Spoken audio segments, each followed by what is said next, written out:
اور ہم نے ان کے درمیان عداوت اور دشمنی قیامت کے دن تک ڈال دی ہے۔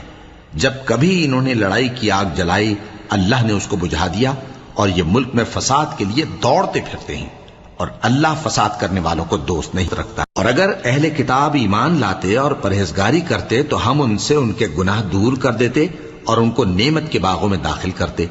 اور اگر وہ تورات اور انجیل کو اور جو اور کتابیں ان کے پروردگار کی طرف سے ان پر نازل ہوئیں ان کو قائم کرتے تو ان پر رزق مے کی طرح برستا کہ اپنے اوپر سے اور پاؤں کے نیچے سے کھاتے۔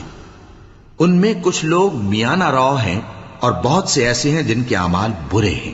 اے پیغمبر، جو ارشادات اللہ کی طرف سے تم پر نازل ہوئے ہیں سب لوگوں کو پہنچا دو، اور اگر ایسا نہ کیا تو تم اللہ کے پیغام پہنچانے میں قاصر رہے، اور اللہ تم کو لوگوں سے بچائے رکھے گا، بے شک اللہ منکروں کو ہدایت نہیں کرتا۔